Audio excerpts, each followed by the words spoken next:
Hey guys, so just a quick update. We were supposed to interview Temba Bavuma tonight on in an exclusive interview on the channel tonight on the Daily Show, but unfortunately, Temba was hit by load shedding, and we've now been forced to reschedule the particular interview. We're going to try to do it tomorrow. Hopefully, load shedding doesn't hit again over there, where he's at, and we can get this interview that were all waiting for. So I apologize for with the confusion and everything that happened before leading into this.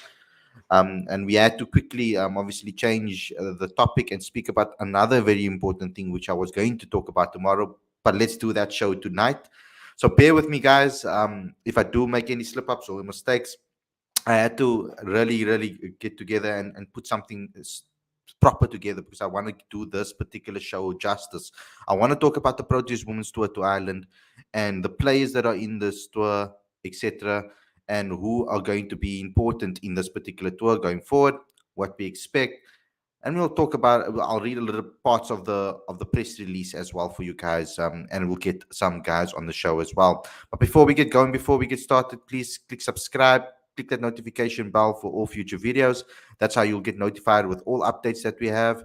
Also, go to cricketfanaticsmag.com for all updates.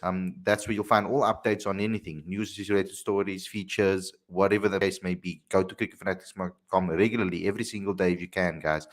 And also download the latest issue of Cricket Fanatics magazine monthly. Every issue is 100% free, straight to your inbox every single month. Link is on the screen as well as in the description. We also have a Patreon account, so please get involved with the Patreon account. That's how you show your support for Cricket Fanatics magazine on a regular basis. So without further ado, guys, let's get straight into today's video. I'm looking forward to hearing what you guys have to say about this particular squad announcement and about this tour.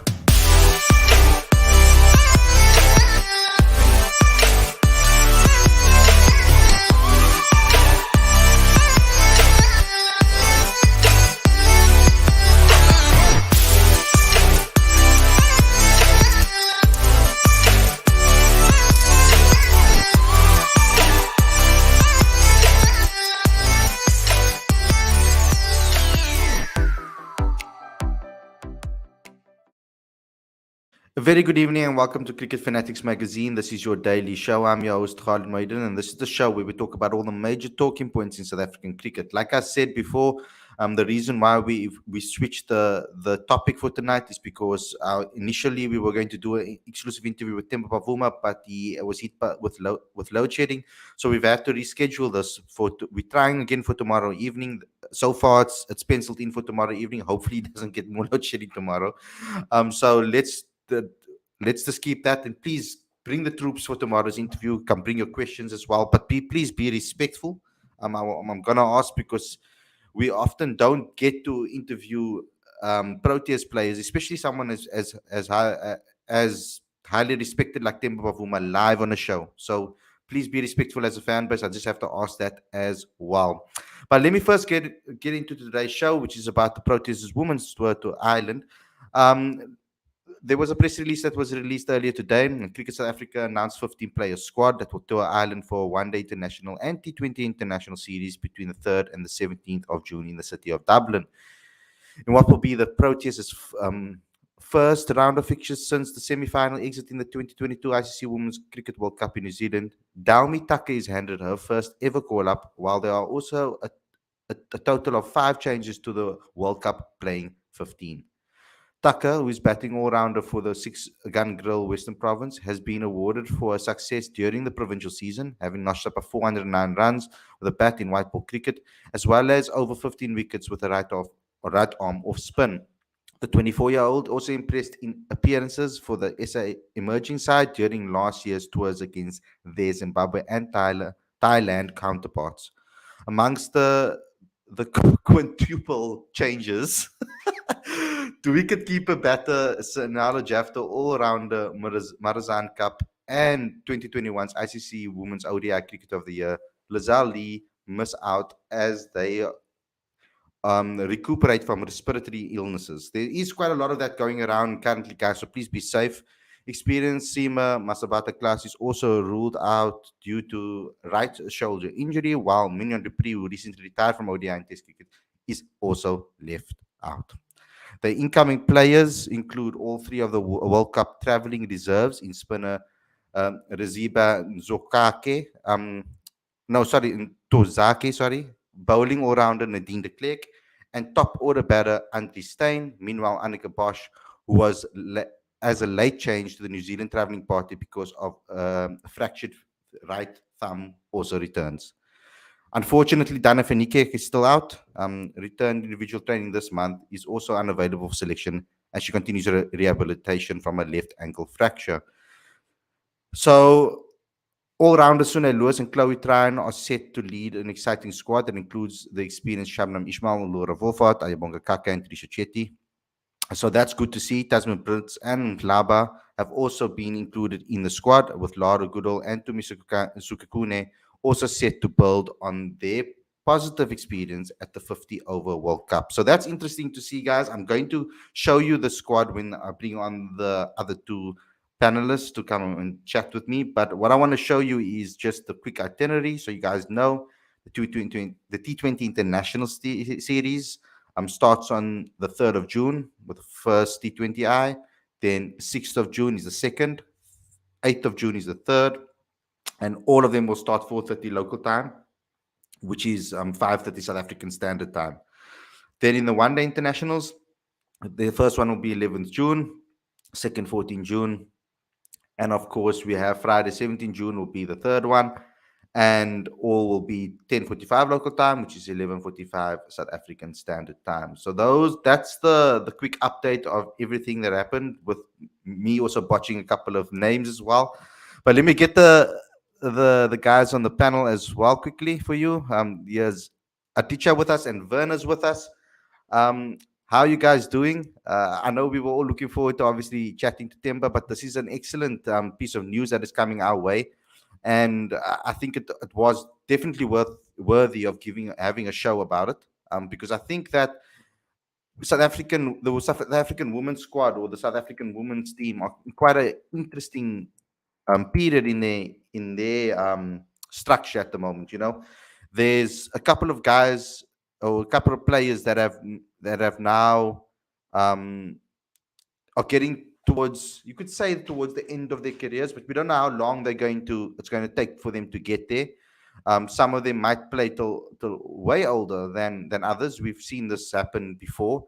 I mean, unfortunately, Minion Dupree, obviously from the longer format, retiring, and she hasn't been included in the squad right now. This particular squad, but this is the squad for you guys so that you guys can have a look at everything.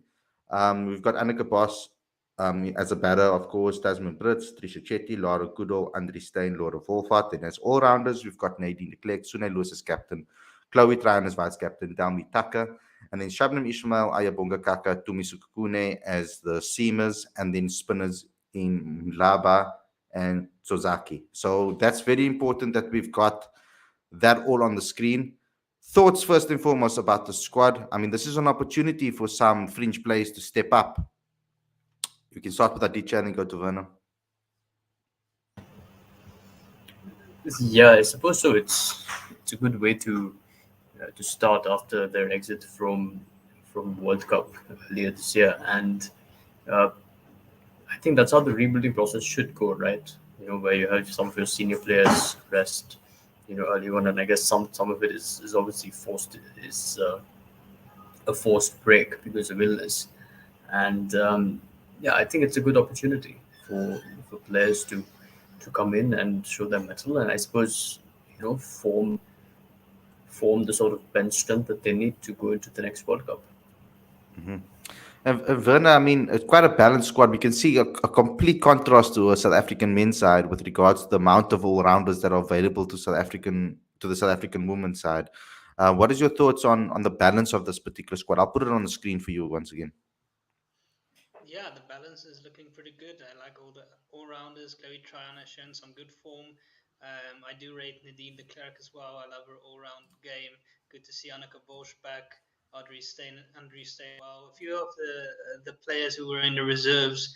Hopefully, they'll all get a chance on this tour. It's a good tour to try them out of some of the more senior players sitting out due to illnesses and injuries and stuff like that. So I think yeah, I hope to see a lot from Annika Bosch and Andre Stein, and love to see Dami Tucker get a run as well. I haven't personally been able to watch her yet, but I have heard good things. She's had a good season as well. So plenty of new exciting names out there. It's good to see them. Hopefully, they all get a good run. Mhm. And me particularly, someone like Nadine de Klerk, I feel, who was a bit unlucky in the previous World Cup. I thought that she should have been right in there and maybe even make some certain teams. I feel because especially the way she performed in her previous World Cups, in the T20 World Cup, so. And Nadine de Klerk is someone that I've been quite a big fan of. I like the aggression, the attitude, everything that she's shown. Obviously, moving provinces as well, and playing over here in at Western Province and really showing her capabilities. For someone like her, in the absence of someone like Marazan Cup, who you could say, I wouldn't say that they the same type of player because I don't see Nadine de Klerk maybe opening the bowling every single time.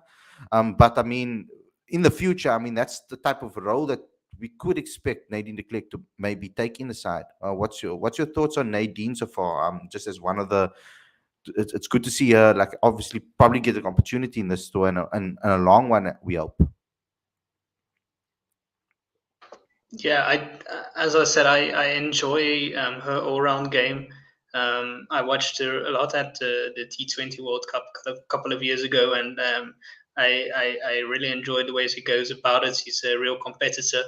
You can see that competitive edge, whatever she does on the field with the bat. So yeah, I think she has a lot of potential. I'd love to see her get an extended run. I thought she was a bit unlucky to miss out on the 50 over World Cup in the starting squad. So this is a good opportunity for her. So hopefully she'll get quite a few games on this tour. Hmm. I mean, Aditya, quite a like I said, quite a balanced squad again. I'm gonna put it on the screen for you guys again. Um, obviously, the names that will stand out to you are the regulars. Laura Wolfert, of course. That's someone that we know very well, of course, and Chloe Tryon, and those are the players that we obviously are familiar with, and those are the players that we kind of know what we're going to get from them. I feel that for Annika Bosch, maybe Tasman Brits even, they kind of two players that I can signal out that are right on the fringe of possibly getting a call up. Even though I believe Andre Stein should be one of those people on the fringe. I mean, I've watched her bat for quite some time now, and I think she's exceptionally talented. And I wouldn't mind actually seeing an opening partnership with the likes of Andre Stein and Laura Wolfert and see how that actually works. But with Tasman Brits in the side, you would most likely see Tasman open the batting. Where when it comes to both formats, I feel. But looking at someone like a debutant like Dami Tucker, if you had to give someone as a debutant coming into the side, what sort of advice would you give a player like that? Especially as an all-rounder, as a South that can spin too. Well, this is an opportunity for for a debutant to be part of a strong team, and it's the ideal scenario, right? Because when you have a debutant in a relatively inexperienced team, then that puts more pressure on the debutant to perform. But here, I think that cushion exists for them to really find their feet and ultimately express themselves, because there is that security of established players being there to put in the performances. But in saying that, it's also an opportunity for certain players who didn't really perform in the World Cup to sort of re-establish themselves. And I'm talking about Tasman Brits here, because I think her strike rate was a bit of an issue during the World Cup, and ultimately she was replaced by Laura Goodall, if I'm not mistaken. Mhm. So that's certainly something that Brits will want to work on and ensure that she's an effective number three for the team. Verna, it's something maybe that we can see consistency in with regards to Tasman Brits and those dot balls and struggling to get off strike that we've seen in certain plays in the men's game as well. The players that are considered these big hitting openers or top order batters, you could say from 1 to 3, I will to call them. There has been certain aspects of this in the men's game too, where we see players struggling to get off the strike. They're so used to dominating domestic cricket, smacking people all around the park, and international cricket is a whole different ball game. So what are you hoping to see from someone like Tasman? Because we spoke quite lengthily in during the World Cup about it. We spoke about it. So what would you like to see with regards to improvement in her game? Yeah, strike rotation is definitely the main one for her. She got stuck at one end quite a bit in the World Cup, and it kind of hampered Lara Wolfhardt's momentum on the other side because she couldn't get enough strike back. So it's definitely something she does need to work on. A good thing for her is she has more security now because she's now finally got the contract. So I think she'll feel more at home within the team, feel her place is safe. So maybe that gives her a bit more confidence to go out there and express herself. Um, Even if it takes a while to get that strike rotation going, hopefully then she can get those big shots away, just to balance it out. So it's definitely something that I'm sure she has been thinking about and is working on. So we'll see how it goes in the series. That's definitely the main aspect of her game I'm looking for because we know she does have that power game, almost similar to Lazali. They do have that power game that's important at strike rotation, especially with somebody like Lara Wolfos at the other end who loves to get those quick singles, hit the gaps, get the good partnership forming from both sides. So it's going to be important. Mhm. Now, Aditya, another point that I want to make here is that Dana Nikek is still not available. She's recovering from an injury, and we have to give props to someone like Sune Luz, who's led very well in her absence. How difficult do you think it will be for this team to adjust when Danafinike comes back? Do you think that is just would your approach just be give the captaincy back? Because from my understanding, it would probably be that the two of them are probably communicating quite well. I would expect that to happen. That there's communication between the captain and the standing captain, and that they are kind of communicating similar beliefs or similar understandings and similar things about the game to the opposition. Because I mean they've found quite a bit success under Sunelus. So people that don't know anything about the Proteas women and people that don't know anything about the team would, if they see a sudden captain change, would probably think it's harsh from the outside because of what the great job Sunelus is doing currently as a captain, as a standing captain. It's not exactly the same, but it's very similar to the AB de Villiers and Faf du Plessis situation. Back in 2016, I believe, when AB was injured and Faf was standing captain, and then ultimately he took over. But it's a complicated situation because on the one hand, you have Dane who's been out with injury for quite a while, and Sune has done well in her absence. Uh, but I think more importantly, it's going to be difficult for Dana to find her form back because once you've experienced injury for that long, you've been out of professional cricket for that long. It's very hard to come in and make an impact straight away. It does take time. So whether she gets a captaincy back or not, I don't know.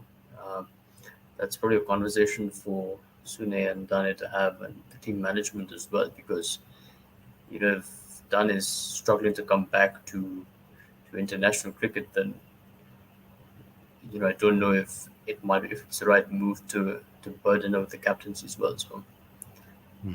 interesting conundrum for South Africa. Yeah.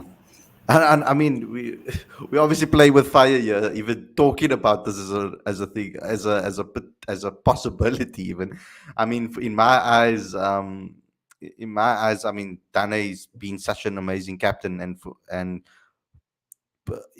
if you're a big fan of Dana, you would say she needs to come straight back into the captaincy because of her ability as a captain. So, Verna, do you see that as a possible her coming back into the setup and straight taking the captaincy straight away? Do you think that that's the right move by the South African hierarchy? I would say, or the the leadership group. Hierarchy. Yeah, it should. I I expect her to come back and be the captain again. I think she is a good captain. I mean, she hasn't played a lot of late, right? But she did do very well on the 100 as captain, led her side to the cup in the 100 with Marizon Cup. Obviously, they formed a formidable partnership, and as captain, you could see she led from the front with the bat in the field. She was very supportive of the players. She made sure that everybody's at the right place. I still think she's a very good captain. I think Sinead Lees is a very good captain as well. Um, but I do expect that Danae van Niekerk will be the captain once she comes back, and Sinead will then be the vice captain. Let's just hope Danae comes back with full fitness and she's roaring to go again. It's a difficult one when you're up and down with injuries the whole time.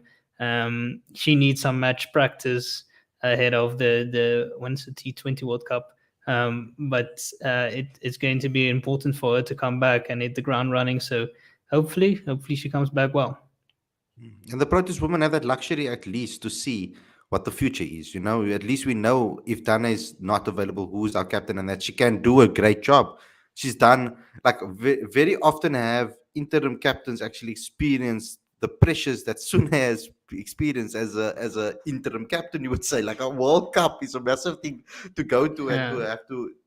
have to participate in as a captain like that. Yes, she's captained in the past, but we've kind of known this for quite some time, and it's a luxury that we have in the Proteas women's team. The planning seems to be spot on from Hilton Morang and his team. Yeah, and she's been very busy as a Navy because she's come from the World Cup. Now she played in that fair break, fair break invitational tournament where her team won. Now she went right to the women's IPL or the women's T20 league or whatever they call it.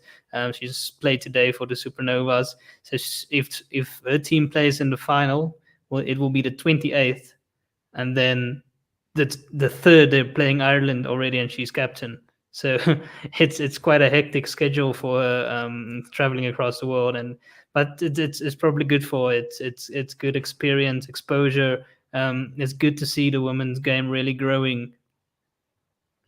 And Dicha, I mean, that's the one aspect, mental toughness of Sune that's come through so many times that we've seen this now. Faced with adversity, and she doesn't complain. She just goes and does a job. What about Sune has most impressed you when it comes to her captaincy? It's certainly taking responsibility, and that was probably evident most in the World Cup. You know, where she batted in the top four and play those crucial innings. Hit those valuable fifties, because we often saw that Laura Wolfhard obviously had a dream tournament and she played really well, but Sune was that glue in the middle order that held the innings together. And then Marizan Cap obviously displayed her finishing abilities. I felt like the responsibility that she took in the middle order was crucial, and she played under serious pressure. And there was a very good mix between stroke play and rotational strike. So I think all around her game is excellent, and obviously she displayed great tactical nous to be able to take the team to the semi-finals of the World Cup. So I think generally I've been very impressed with the captain and player. Werner's computer just died, so he told me just to remove him, unfortunately. But we got most of his pointers in, and we're coming towards the end of the show anyway. So yeah, I just want to talk about what my expectations are. For me, this tour is to really find the next players that are in line for the Proteas. I want to see these players put up their hands. The Proteas women are in a situation right now where I feel that they could probably select two teams of high quality, and that's great to see. And I want to see majority of those people and those players get an opportunity in this particular tour. Really show what they're capable of, what roles they can play, and I want to see them being tested in roles that they could possibly be in the first 11. if they were to pick a first 11.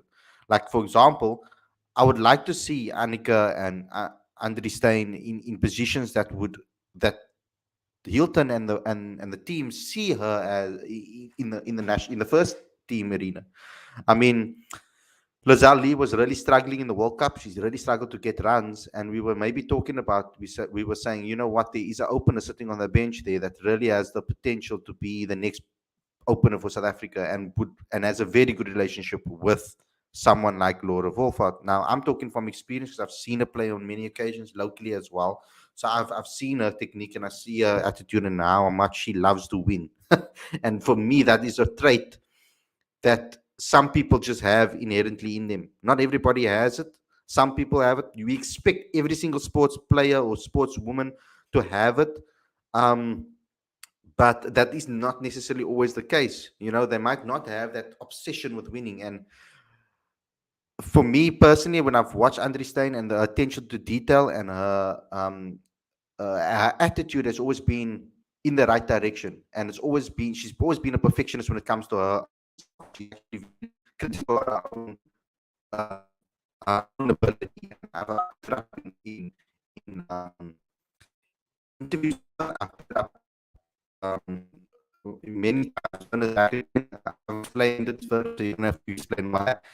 But I just want to talk about this particular period right now. What I'm talking about is, Werner, this to fill you in. I was talking about the opening position, and Lazelle Lee maybe hasn't had a best of tournaments in the World Cup. And do you feel that maybe Lazelle's position is under threat at all? I mean, if someone like Andri Stein steps up, Annika Bosch or Trisha Chetty, not Trisha Chetty, sorry, Tasman Britt steps up in this particular tournament, could they consider that as a potential opening replacement for Lazelle Lee? Because it seemed like in the World Cup specifically, I'm talking about, it did seem a little bit like she was putting a lot of pressure on Laura at the other end because she wasn't been able to get out of a crease. It's something that we talked about with regards to Quentin de Kock, who would be his perfect open partner. Well, Laura Wolfart would be his perfect opening partner because she has the ability to be able to rotate and do all those things we were looking for in a second as a second opener. Do you think Lazelle Lee's position's under threat? I know she's one of the best battlers in the world, and it's very difficult. I'm asking a very stupid, difficult question right here, but I have to ask the difficult questions. It's not what I necessarily believe, but I need to ask the questions to you guys as well. I actually do believe her place is under threat. I don't think she's been at her best, and I don't think she's. Okay, I'm looking from the outside in, right? But it doesn't seem like she's putting in enough effort, to be honest. Her fitness-wise, attitude-wise, it just doesn't seem like she is going the extra mile to make sure she's in the best shape she can be to excel at her place. And she had a poor tournament. She got run out, I think, 2 or 3 times. She threw away her wicket quite a few times, just slugging across the line when that wasn't the call of the hour. And it really did put Wolfart under pressure. Obviously, Laura responded very well. She's an exceptional batter, and she's been in great form, and she's been leading from the front with the bat as the opener. But I do think that we should expect a lot more from Lazelle. And if she's not delivering, and if she's not really putting in the effort and getting her fitness up to standard where it should be, then I don't think her spot can just be her spot because she won Player of the Year last year based on some good innings. So I do think that spot is potentially up for grabs. So it's a good opportunity to see what the other players have to show in that opening position. So hopefully they come through with flying colors. We see some good innings from them. If Tasman Brits gets more goes as an opener, hopefully she has worked on a game with that strike rotation. If Andri Stein gets an opportunity, great. Lara Goodall, there's quite a few options actually in the top order to try out, and this Ireland series is probably the right series to do that ahead of the England series, where maybe some of the other players who are ill now or injured might come back in. I know it's not a huge gap between the two series, but it's possible that maybe somebody like a Marazon Cup or a Masabata class will come back in. So this is a good opportunity now for players to step up and show what they can do. Aditya, any other positions that you maybe think are under threat currently? I mean, what I also want to speak, what maybe you can also throw a little bit of insight into is as well as the SEMA department, because it's going to be very hard for us to replace Shabnim Ismail. Now, with regards to pace, I'm talking about now, how important that actually is, because there's not a lot of women that actually get up to the pace of Shabnim Ismail. There aren't many in the world that do it, but it would be great if South Africa can find someone that can replace her. I've seen a couple. I think Bonetti as well. She's a very good fast bowler that I think I saw in the WSL. She was bowling quite quickly, so that is maybe a future replacement. But any other positions that you feel that are under threat currently within this in this 11 of a Proteas women's side? I don't know under threat, but it is perhaps something that they need to think about, and that's the number 3 position, because that's an important part of the game, right? Where your number 3 needs to be a versatile player. Should be able to change through gears, and I suppose it remains to be seen who the first choice is, whether it's going to be Laura Goodall, who did very well in the World Cup, or is it going to be Tasman Brits, who struggled through the course of the World Cup? Because in an ideal scenario, you don't want to be having your number 3 striking at 50. It has to be a bit better than that. So I think the number 3 question is one that needs some sort of thought. And yeah, I'd be interested to see what they do with it. I personally think Sine should come in at 3. We've seen how good her partnership was with Laura Wolfhard throughout the World Cup. And I think as captain, she should be coming in at 3 and guiding the team throughout the innings. So I would personally play her at 3. But then obviously that means you have the same issue at number 4. So it wouldn't necessarily fix the issue. But I still think she should be batting at 3. So you can decide then how you will go at number 4. But I still think she should be batting at 3. Yeah, it will answer a But lot that of also- questions if Dane comes back, because then 3 and 4, True. Sune and True. Dane. Yeah, if you But have then the Dane and Marizon finishing- and Like Madison Camp's not playing the series, right? no, but So the yeah, the I don't know. I interesting feel like if she's not playing, then that makes Sune batting at 3 a bit of a challenge, right? It's too yeah much of a- yeah, it's true. It might create a bit of a hole in the middle order. So it'll be interesting to see how they fill it. Yeah, it will make a big difference once Danae comes back and her with Marizon. It's interesting that they don't have. They've decided to not pick Mignon Dupree at all for the tour, for the T20 series or anything in that line. Hopefully, she's back for the England series. As long as the selectors don't take the Faf route with her. That's why I think that Dalmi Tucker is such a good appointment, because I've watched her bat for Western Province and I've seen she can really pack a punch, and she's a very talented bat, and she won a couple of games for Western Province, bat and ball. So it makes so much sense why they've given her a maiden call up now, because she obviously deserved it with the performance she's put in. But I think that solves kind of the problem. I think Anneke Bosch, Andre Steyn, I think they are very talented batters that are in the setup too, that can bat anything from 1 to 4. So I think with regards to middle order middle order batters, when everybody's fit, there's no issues.